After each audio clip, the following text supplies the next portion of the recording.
Pag ba daw iniwanan natin ang ating mga bahay ng ilang buwan, titira ba dun daw ang mga evil spirits o ghosts? Yan po ang tanong ng isang follower natin at yan po ang sasagutin ko dito sa video na ito. At ang sagot ko po ay, depende. Explain ko po kung bakit. Unang-una po sa lahat, dapat maintindihan natin ang turo ng Biblia regarding what we call spiritual warfare. Brothers and sisters, kailangan pong alam ninyo na dito sa mundo, totoo po na may mga demonyo. Revelation chapter 12 verse 9, they were thrown out from heaven and they were in this world. They were thrown down here at ano yung ginagawa daw nila? They are deceiving us. Nagkukunwari sila. Yung mga fallen angels na yan, kasama si Satan, they can take the form of ghost, take the form of kapre dyan, kung ano, kahit ano, pwede nilang makopya nila ang santo ninyo, makopya nila si Mama Mary, makopya nila yung soul ng mga patay ninyo, etc., etc. Bawal po tayo maniwala na totoo ang ghost. Ghost ay yung souls ng mga patay na. Because according to Hebrews 9:27, ang tao pagpatay na, pupunta na doon. Maniwala po kayo sa turo ng Biblia. Biblia po dapat ang paniwalaan natin, hindi yung turo ng kung ano-ano dyan. Kasi sila, kung minsan, of course, deceive sila ng mga evil spirits nito, kasi nga yun ang gusto ng mga evil spirits na yan. So please believe this. This is biblical. This is Catholic. Ito yung official na turo ng ating simbahan. In this world, there are many demons.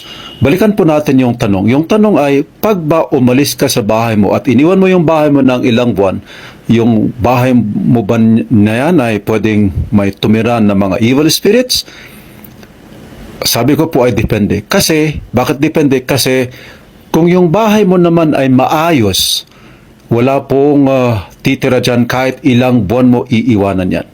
Pero pag hindi maayos, dyan po nangyari yung mga sinasabi nila na nung umalis sila, tapos nung bumalik sila, ay may nakatira ng iba. What do I mean by maayos at hindi maayos? Sa katolikong paraan, ang maayos po na bahay ay yung wala kang ibang ritual na ginawa dyan, hindi ka nagpadugo, hindi mo pinablas yan, kung kani-kanino, kundi katolikong blessing lang at katolikong pari ang tinawag mo at nilagyan mo pa yan ng mga pang-protection na ang tawag po natin ay sacramentals tulad ng Benedictine Cross, Benedictine Medals, mga altar at mga images, sacred images.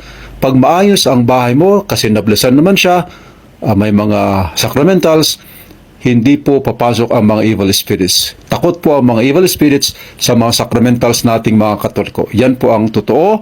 Maraming mga hindi naniniwala, pero in reality, yan po ang totoo. Kaya pag ang bahay mo ay pinabless mo, nilagyan mo ng mga sacramentals, meron kang altar dyan, at wala ka namang ibang occult practices o kung ano-anong ritual na hindi pang Katoliko na ginawa dyan, wala pong titira dyan. And that's the purpose of sacramentals. Kung bakit po natin nilalagyan ang bahay natin ng mga sacramentals tulad ng crucifix, mga altar, mga Bible, blessed objects, ay para kahit wala ka sa bahay mo na yan, parang binebless mo palagi. Yun po ang purpose ng sacramental. Ang sacramental ay mga holy objects na para kumbaga nag-e-extend ng blessing, nag-e-extend ng prayers natin. For example, sa blessing at sa prayers natin, sinabi natin na ikaw na demonyo, huwag kang pumasok dito at kaya lalagyan namin ng crucifix. So kahit wala ka sa bahay mo, dahil andun ang crucifix, parang dinadasal mo, binebless mo palagi yung bahay mo na sa pamamagitan ng sacramental na yan, sa crucifijo na yan, sa Benedictine Medal na yan, walang karapatan ng mga demonyo na papasok sa bahay na yan. So, ulitin ko, pag maayos yung bahay mo, walang papasok na evil spirits. And that's the purpose of sacramentals in the Catholic Church. Now, ang ibig ko namang sabihin sa hindi maayos na bahay ay kung ikaw yung Katoliko, kahit Katoliko ka, kahit pinabless mo sa pare, kung may iba ka namang ritual na ginawa dyan, o may mga pamahin, nagpadugo ka, nagritual ka o nagtawag ka ng kung sino-sinong mag-bless yan, imbes na Katolikong pare lang at Katolikong sacramental lang ang mga gagamitin dyan. May pinasok ka dyan na pampaswerte, may pinasok ka dyan na kung ano-anong revolto, may pinasok ka dyan na kung anong pang-attract sa mga evil spirits. E di syempre, yung mga evil spirits, feeling nila may karapatan sila na papasok dyan kasi may mga senyales dyan na welcome sila.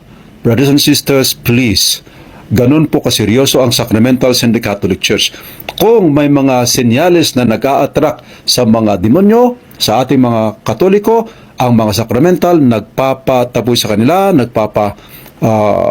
yung nagsasabi sa kanila na hindi kayo welcome dito. So yun po ang ibig kong sabihin sa bahay na hindi maayos.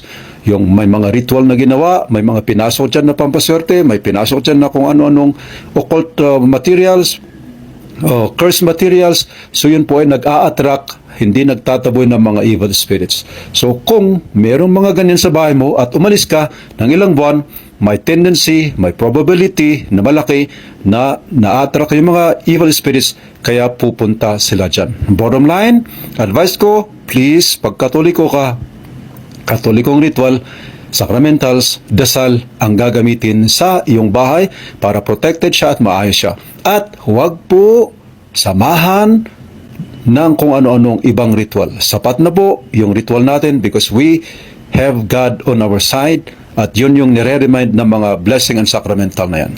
Pero pag sinamahan mo ng iba-ibang ritual dyan, hindi po maayos yun. Okay? So sana po, klaro itong sagot ko dito sa question ito.